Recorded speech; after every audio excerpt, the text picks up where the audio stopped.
The alien king sat alone in his grand throne room, his mind heavy with the sorrow of loss. His daughter, the princess, was believed to have been lost in the Great War. Her name, Euralia, had once filled the halls with laughter and hope. Now it was only silence. The kingdom had seen many battles, but the last one had taken everything. The enemy had attacked with great force, and the princess had gone to fight alongside her people.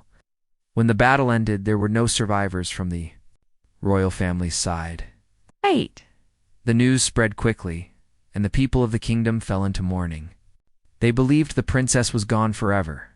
In the quiet of his throne room, the king could still remember the sparkle in his daughter's eyes. He remembered her standing beside him in moments of victory, and her kind heart that had earned the respect of their people. The king's grief ran deep, for he had not only lost his daughter, but his hope for the future of the kingdom. Outside the palace, people whispered about the princess's bravery. Some said she had fought until the very end, saving many lives. Others said she had been struck down in the heat of battle, never to return.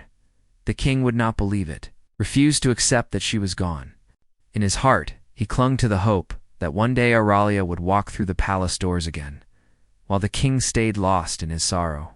Auralia was not dead. Auralia was not dead. She had survived the war, though it had nearly taken her life. After the battle, she had been found by humans, a species she had never expected to encounter. The humans, who had been neutral in the war, had offered her aid when she was wounded. In the dim light of a human ship's medical bay, Auralia lay unconscious, her body battered and bruised. She had no idea how long she had been drifting in space. The sounds around her were unfamiliar. Machines hummed quietly and voices spoke in a language she could not understand. As she slowly awoke, she saw a face beside her, a human face, looking at her with concern. The human captain was kneeling beside her, his eyes kind but filled with worry. "You're safe now," the captain said in a language that Auralia could barely recognize. It was not her own language, but somehow the words made sense to her. She tried to speak, but her throat felt raw. She swallowed hard and found her voice. "Where am I?" Her voice sounded strange to her own ears. "You're on the Liberator, a human ship." "We found you drifting in the wreckage of the battle," the captain explained gently. "You were unconscious when we brought you aboard. How are you feeling?" Arla's mind raced. She remembered the battle, the fire, the screams, but she could not recall what happened after. She looked at the captain, his features unfamiliar. She felt a strange mix of fear and gratitude. "How long?" she asked weakly. "A few days." The captain replied, "We've been keeping you stable. You're lucky to be alive." She nodded slowly, still confused. "I'm the princess," she managed to say, though the words tasted bitter in her mouth. The princess was supposed to be dead, wasn't she? Here she was, breathing. The captain seemed to sense her inner turmoil. "You're far from home," he said quietly. "We don't know much about your people, but we're taking you to our home world. We'll get you somewhere safe." Auralia had no idea what he meant. The humans were strangers to her, yet they had saved her life. They didn't know who she was, but they were treating her with kindness. In her heart, she felt a deep gratitude for these people who had shown her compassion when all seemed lost as the days passed. Aurelia's strength slowly returned. She learned that the captain's name was Marcus, and he was the leader of the ship. He had been the one to make the decision to bring her aboard and care for her. At first, their conversations were slow, as they struggled with the language barrier. But over time, Auralia began to understand more of the human tongue. She learned that Marcus's crew consisted of many different people, all working together to explore the stars. During her time on the Liberator, Auralia began to feel something she had not felt in a long time: hope. The humans had no reason to help her, yet they did. She had been a stranger in their eyes, but they treated her as if she were one of their own. She found herself opening up to them, sharing stories of her people, of the war, and of the loss she had endured. The humans listened intently, though they could not fully understand the pain she felt. Still, Auralia began to feel a strange connection to these humans.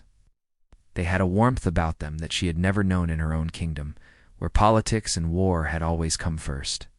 The human captain had shown her kindness, and she found herself trusting him more with each passing day. As the Liberator journeyed through space, Aurelia could not shake the feeling of being torn between two worlds. She was a princess, a daughter of the king. She had a responsibility to her people, but she also felt a deep sense of gratitude toward the humans who had saved her life. They had shown her what true kindness was, and it made her question everything she had known. She would soon have to face her father. How could she return to him after all that had happened? Would he welcome her with open arms, or would he see her as a failure, as someone who had disappeared in the chaos of war? She did not know, but she could not remain lost forever. As the ship approached her homeworld, Aurelia knew that her return would not be easy. There would be questions, accusations, and perhaps even anger. But she also knew that she could not go back to the way things were. Something had changed inside her. Something had shifted in the way she saw the universe, the humans. These strange and wonderful people had shown her that there was more to life than just war and loss. Her journey was far from over. But for the first time in a long while, Aurelia had a feeling that maybe, just maybe, there was a chance for something new to begin. The Liberator sailed through the stars, its engines humming steadily as it made its way toward Aurelia's home world. Aboard the ship, she grew stronger each day, but the journey ahead weighed heavily on her mind. The crew had been kind to her, but now she faced a more difficult challenge, returning to her people and her father. Captain Marcus had made it clear that he would get her to safety, but Aurelia knew that nothing would be the same once she returned to her kingdom. She had been declared dead, and her people had mourned her loss. How could she face them now? Would they see her as a hero who had survived, or as a ghost returned to haunt them? Over the days, Aurelia spent more time with Marcus. They had grown close, though their conversations remained cautious. She appreciated his calm presence and the way he listened without judgment. He had not asked for her to share the details of her life, but she found herself speaking of her home, the lush gardens, the great halls, the feel of her father's presence when she was younger. Her memories of the kingdom were bittersweet. Now, the war had taken so much, and now even her own role as princess felt like a distant dream. One evening, as the ship moved through the silent blackness of space, Marcus sat beside her in the observation room. The stars shone brightly outside, distant and cold. Aurelia gazed out at them, wondering what had become of her people. What would they think when she walked back into their lives? "I'm glad you're safe," Marcus said softly, breaking the silence. "But I can tell you're still unsure of what's ahead." "You're right," Aurelia replied, her voice a mix of uncertainty and sorrow. "I don't know how they'll react. I don't know if they'll believe me. After all, they think I died." Marcus nodded, understanding her fear. "It's not easy, but you're strong. You've survived the war, and you made it through this. That speaks volumes about who you are." She smiled faintly, grateful for his words. "Thank you. But it's not just about me. It's about my father, the king. I fear he may never see me the same way again." "So much has changed. People change," Marcus said. "Even kings. But you'll be there to remind him who you are. You won't be the same princess who left, but maybe that's a good thing. You'll show him that you've grown. Maybe that's what he needs to see." The idea of returning to her father filled her with both dread and longing. King Azar had always been a powerful figure, a ruler who had fought for his people and commanded respect. Aurelia had always been proud to be his daughter, but now she wondered if he would still see her as his little girl or as someone who had failed. The days passed slowly. The ship finally approached the planet Aurelia had once called home. The sight of it was both comforting and unsettling. The towering mountains, the sprawling cities, the shining spires of the palace, it all seemed so distant now, as though she were looking at someone else's life. How had so much time passed, and yet how little had changed? On the eve of their arrival, Aurelia stood on the ship's deck, watching the planet grow larger as they drew closer. The air was still, and the stars twinkled like silent witnesses to the unfolding story. Marcus joined her, standing by her side. Tomorrow, he said, his voice quiet but steady. We'll make contact with the palace. We'll see your father. Again, yes, she replied, though her throat felt tight. I'm not sure I'm ready. You don't have to be, Marcus said gently. But you'll do it anyway, because that's who you are. The next day, the Liberator descended into the atmosphere of the planet, its engines humming with the steady pulse of power. Aurelia's heart raced in her chest as they neared the capital. She had not seen her father in years, not since the war had torn them apart. She had not been able to say goodbye, and now she feared that the king's heart had turned cold in her absence. The ship landed in a small, secure area near the palace. A group of royal guards was already waiting for them. They eyed the humans with suspicion, but their gaze softened when they saw Aurelia stepping down from the ship. She could see the recognition in their eyes, the disbelief, the hope. She could hear whispers among the guards as she walked toward them, the words spreading quickly. The princess. Alive? Cannot be. The moment Aurelia stepped forward, her father's chief advisor, a stern man named Keter, approached her. He was shocked to see her alive, and he struggled to hide his surprise. He had known her since childhood, and he had mourned her as if she were his own daughter. Your Majesty, he said, bowing low. We thought you were gone. The king. He is in his chambers. He has not been the same since the battle. I know, Aurelia replied softly, her voice trembling. But I have returned. The advisor led her through the palace, where the halls seemed strangely quiet. The once bustling corridors now felt cold, as if the life of the palace had drained away with her absence. When they reached the king's chambers, Aurelia hesitated for a moment, her heart heavy with doubt. Will he still see me as his daughter? She whispered to Marcus, who had followed her closely. He will, Marcus said, his voice reassuring. He may need time, but he'll see you. Trust in that. With a deep breath, Aurelia stepped forward and entered the king's chambers. There, seated at his desk, was King Azar. His regal presence had not changed, but his eyes, they were filled with sorrow and weariness. He looked up slowly, as if sensing her presence before seeing her. Father, Aurelia whispered, her voice catching in her throat. The king's eyes widened in disbelief.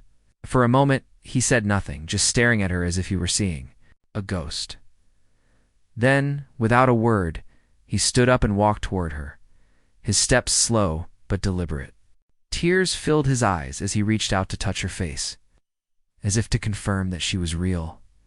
My daughter, he whispered, his voice thick with emotion. You've come back? And in that moment, Aurelia felt something stir within her, something she had not felt in years. Hope. It wasn't just the hope that the humans had given her, but the hope that perhaps, just perhaps, her people could heal. The air in the king's chambers was thick with emotion. Aurelia stood before her father, who had just taken her hand with trembling fingers. It had been so long since they had seen each other, and yet in this moment it felt as if no time had passed. The king, once a proud and strong leader, now looked frail and broken. The war had taken much from him, not just his daughter, but his spirit as well. How did you survive? The king asked, his voice shaking. We thought you were lost. The war took so much from us, Aurelia said softly. I was left behind, wounded but not dead. I was saved by humans. The mention of humans made the king pause. His eyes narrowed slightly, but there was no anger, only confusion. The humans had never been part of their world, and yet here they were, offering help. The captain Marcus had remained outside the king's chambers, giving father and daughter space to talk. But he had not left Aurelia's side, and that fact didn't escape the king's notice. Humans, the king murmured. You were saved by them? Yes, Father, Aurelia replied, meeting his gaze with steady eyes. They are kind, and they saved my life. Captain Marcus, the leader of the ship, brought me to safety. He never asked for anything in return. Human, a soldier, no less, bringing you back to me. The king's voice was filled with a mixture of disbelief and awe. Why would they do this? Not all humans are our enemies, Aurelia said, her voice firm. There are those who fight for what is right, just as we do. Captain Marcus is one of them. He risked everything to save me, and in return, I owe him my life." The king stood still for a moment, taking in her words. The idea of a human helping his daughter, a princess of their world, was difficult to accept. But looking into her eyes, he saw the truth of her words. She had always been strong, and if she said these humans had done good by her, then perhaps he needed to listen. The king was not one to dismiss something without understanding it fully. But the question remained, what would he do with this knowledge? "I see," the king said at last, "and now you have returned. You must understand the kingdom mourned you. They believed you were lost. The people, they have waited for your return, but they have also been left in the darkness. They need a leader, and you, my daughter, have been called to be that leader." Ralia's heart sank. She had not expected this. She'd imagined that her return would be a reunion, a chance to heal the wounds of the past. But her father was right.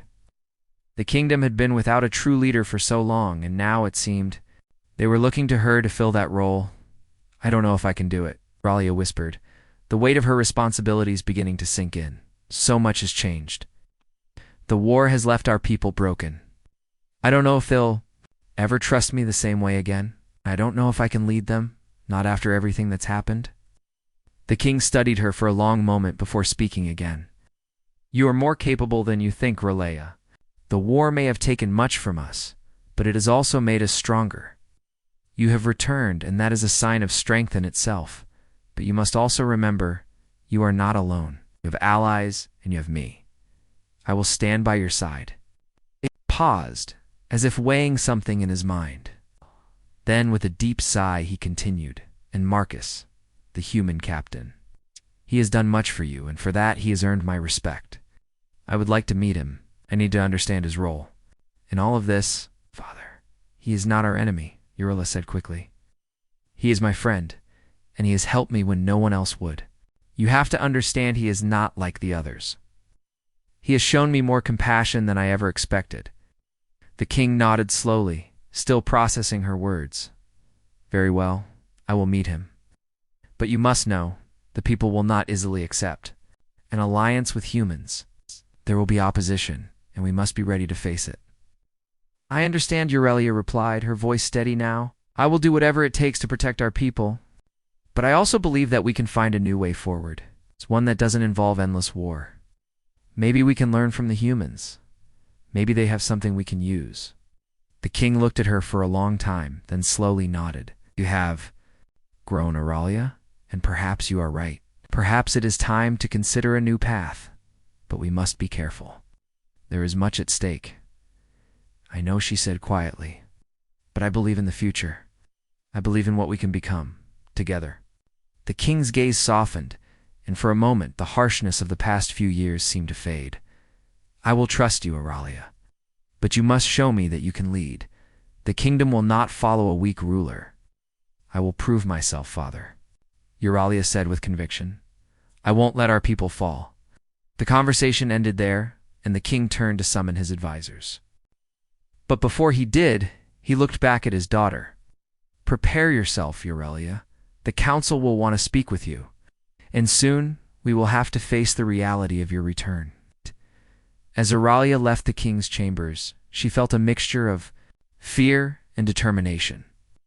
Her return had not been the easy, peaceful reunion she had imagined. There were challenges ahead, many of them, and the future of the kingdom rested on her shoulders. But she knew one thing for certain: she was not alone. Marcus, the humans, and her father had all shown her a path forward. Now, it was up to her to walk it. Outside the palace, the Liberator remained in orbit, waiting for her to make the final decision. Captain Marcus stood at the ship's controls, looking out at the planet below. Ralia knew that the time had come. It was time to lead. It was time to rebuild. No matter how difficult it would be, she would face it head-on. With her father's blessing, and with the support of those who believed in her, she would not fail. The grand hall of the palace was filled with the buzz of anxious voices. Advisors, generals, and dignitaries all gathered, their faces grim with the weight of the kingdom's uncertainty. The king had called for an emergency council meeting, and the moment had finally arrived. Ralia was to speak before them to announce her return and take her place as the future leader of the kingdom. But it would not be easy. Not everyone was ready to accept the princess they had thought lost. As Auralia entered the hall, all eyes turned to her. The atmosphere was tense, with whispers rippling through the room. The silence was broken only by the sound of the king's heavy footsteps as he moved to his throne. He gestured for his daughter to stand by his side, and she did so without hesitation. Her heart raced, but her resolve was stronger than her fear. She had come this far, and now it was time to show the kingdom what she was made of, my people. The king began, his voice echoing in the hall. We have endured great losses. We stand here today not as victims, but as survivors. My daughter, Princess Auralia, has returned to us. She is no longer the child who left us. She is the woman who has faced death and come back to lead us. The murmurs grew louder, and Auralia could sense the uncertainty in the room. Not everyone was convinced. Not everyone was ready to accept the idea of a leader who had been away for so long, who had been presumed dead. And yet there was no denying the truth in her eyes. She was alive, and she was here to stay. This is not easy for many of us. The king continued, but we must unite. We must move forward. I trust my daughter. She has returned to lead us, and we must give her that chance. There was a long pause as the council members exchanged glances. Then a gruff voice spoke from the back of the room. It belonged to General Zacher, a man who had fought in many battles alongside the king. He was known for his fierce loyalty, but also for his hardline views. Your Majesty, General Zacher said, standing from his seat. With all due respect, your daughter has been gone for years. We cannot simply forget the sacrifices we made without her. Many of us fought, many of us lost loved ones. How can we trust that she will lead us when she has been absent? The room fell silent again, the weight of his words hanging in the air. Auralia's heart sank, but she did not let it show. She had expected this. She had known there would be resistance, but she had also made a promise to herself. She would not back down. I understand your pain, Auralia said, her voice steady and clear. I know that my absence has caused suffering. I will not deny that. But I have returned because I believe in our people. I believe in this kingdom, and I believe we can rebuild. General Zacher scoffed. Rebuild? Lost. How can you ask us to trust you? Because I have seen what this kingdom can do, Auralia replied, her voice growing stronger. I have seen the courage of our people, and I know that together we can rise again. But it will take time, and it will take effort. I ask for your trust, not because I am perfect, but because I believe in what we can accomplish if we work together. The room was quiet for a moment, as the council members took in her words. Some nodded, some remained silent. But Auralia could feel the shift. There was doubt, yes, but there was also something else. Hope. She could lead them to something better. I understand the fear, Auralia continued, looking directly at General Zacher. But I ask that you give me the chance to prove myself. I am not asking for blind loyalty. I am asking for the opportunity to show you that we can move forward, together. There was a long pause before another voice spoke. This one came from Counselor Elia, a younger woman who had risen through the ranks in the king's absence. Voice was calm but firm. I believe in you, Princess, Counselor Elia said, standing to face Auralia. I was among those who thought you were lost forever. But I also know that the kingdom has been struggling without a leader. We need direction, we need hope, and I think you can provide that. The words of support were a small but important step. Auralia felt the weight of the room begin to shift. It wasn't much, but it was something. The council was starting to listen. Your Majesty, Counselor Elia continued, perhaps we should give the princess a chance to prove herself. Perhaps we should allow her to lead, at least for a time, so we can have her work alongside the advisors. Learn the ways of the kingdom once more, and see if she is ready to take on the full responsibility. General Zacher looked skeptical, but he said nothing more. The other council members, however, seemed to consider Counselor Elia's words carefully. One by one, they began to nod in agreement. Very well, the king said, his voice filled with authority. We will give the princess the opportunity to prove herself. But this will not be easy. There will be challenges, and there will be those who question her every step. But if she is truly ready, she will face them with strength. "Thank you, Father," Auralia said, her voice full of gratitude. "I won't let you down." The king nodded. "I know you won't. But remember, Euralia, leadership is not just about strength. It is about listening, understanding, and finding a path that works for all of us."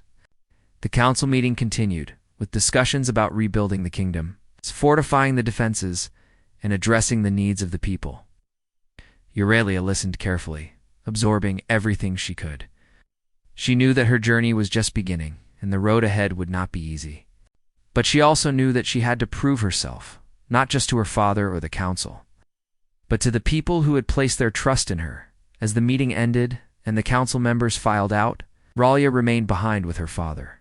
The weight of the decision hung heavily on her shoulders, but she was no longer afraid.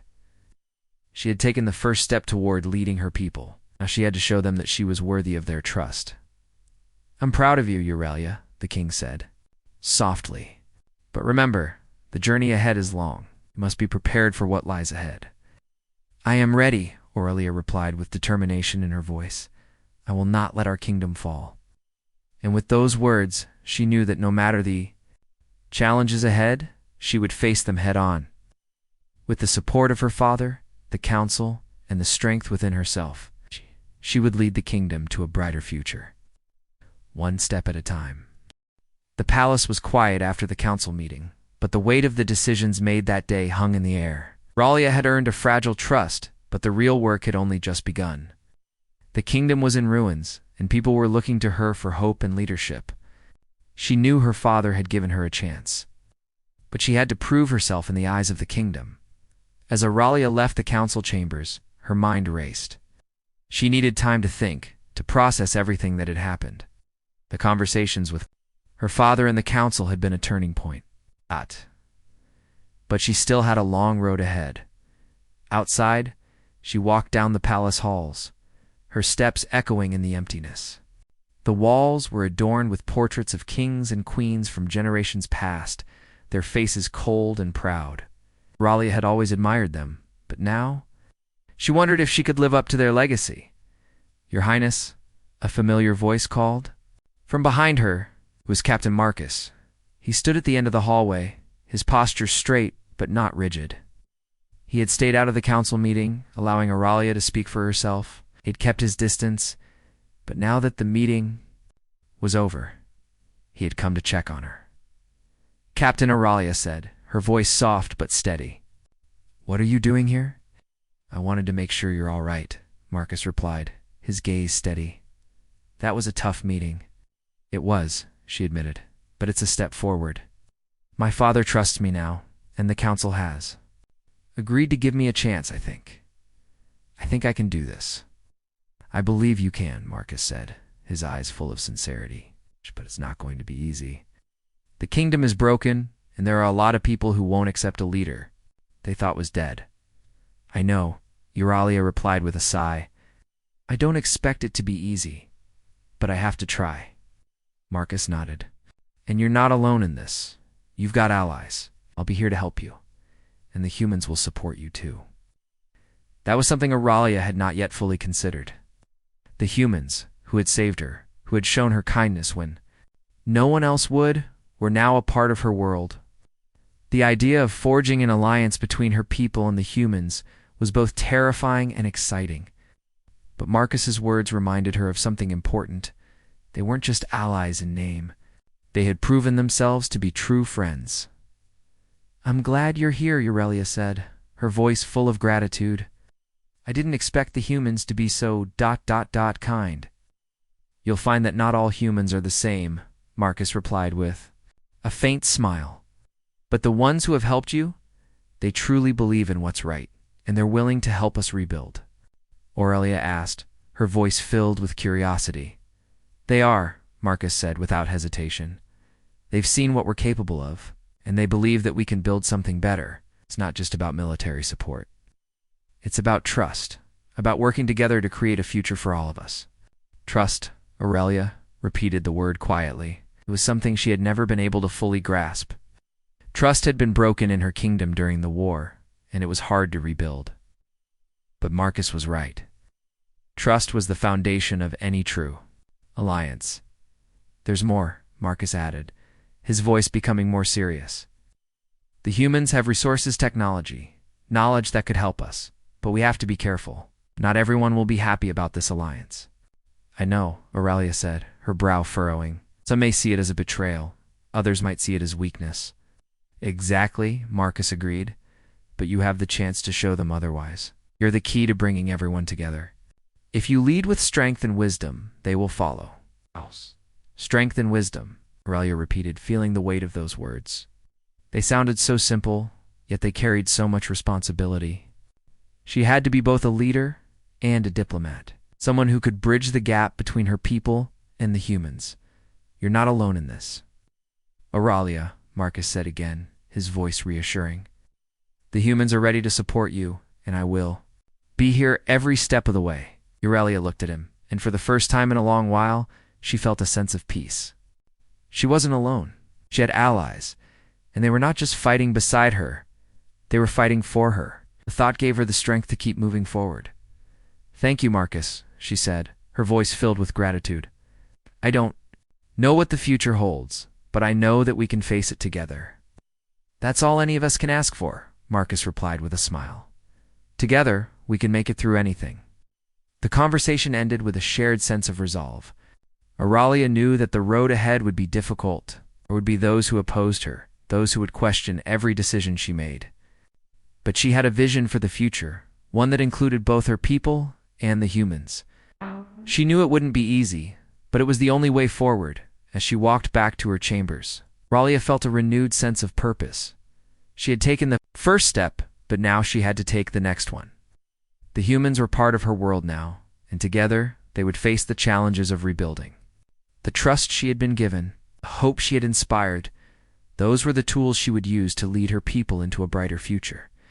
And as she prepared to face the challenges ahead, Aurelia knew one thing for sure. No matter what happened, she would never give up. The kingdom, her people, and the future, they all depended on her. And she would do everything in her power to make sure they succeeded.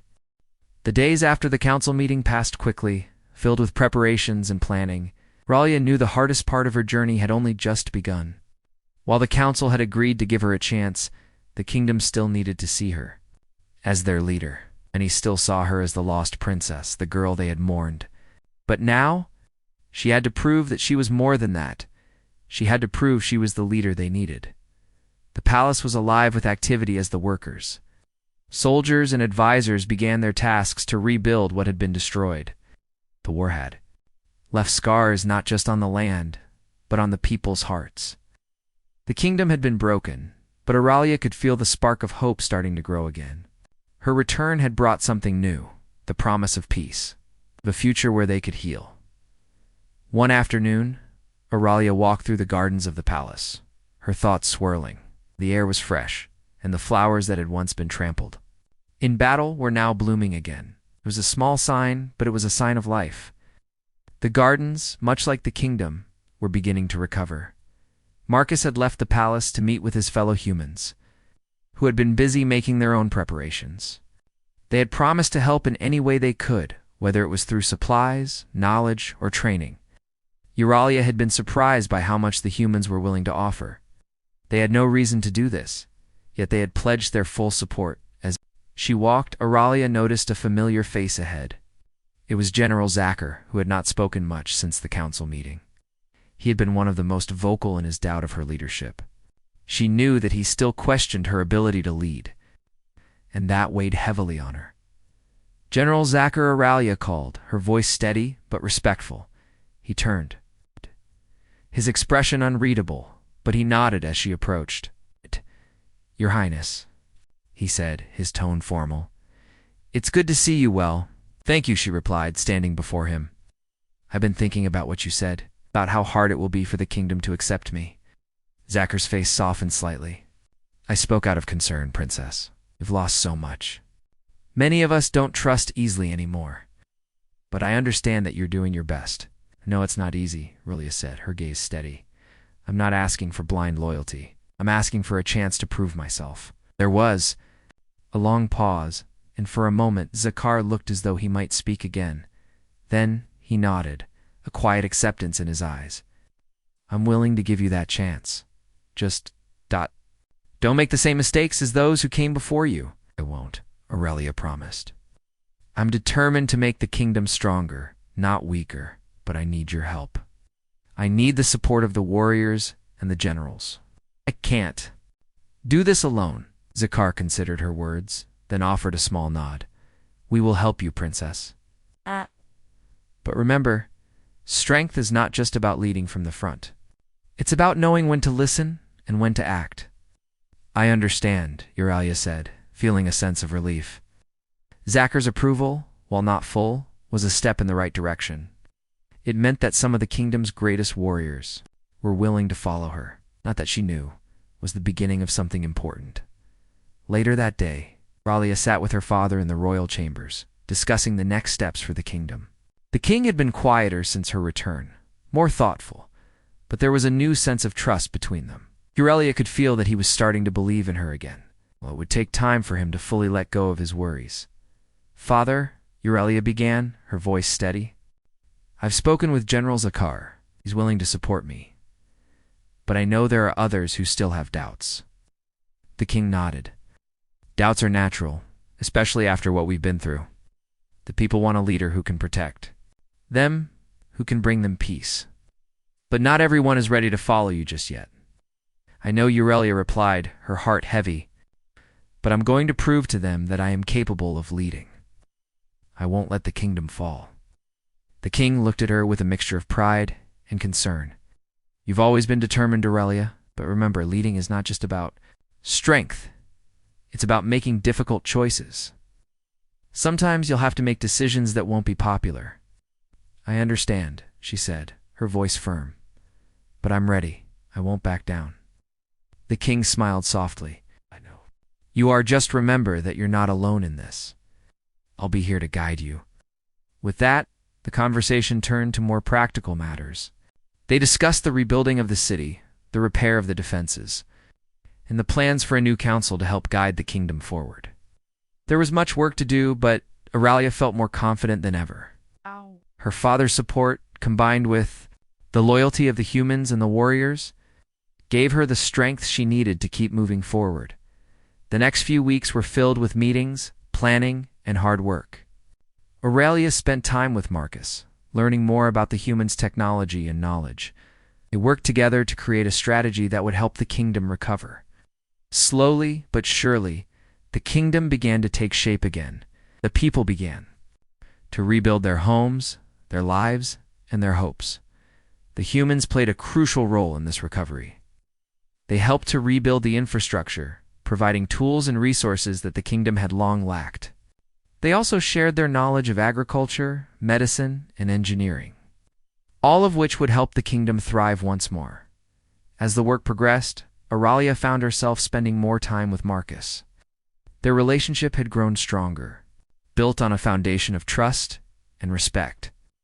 They were partners, not just in rebuilding the kingdom, but in creating something new, something better. One evening, as they stood on the palace balcony, watching the sunset, Aurelia turned to Marcus. Thank you, she said, her voice soft, for everything. I couldn't have done this without you. Marcus looked at her, his expression gentle. You don't have to thank me, Aurelia. We're in this together. Together we'll make sure the kingdom stands strong. With that, they stood together in silence, watching as the sun dipped below the horizon. The future was uncertain, but for the first time Aurelia felt like she had the strength to face it. She was not alone. The humans, her father, and the people of the kingdom were all by her side. And together they would build a new future, one where peace and hope would reign once again.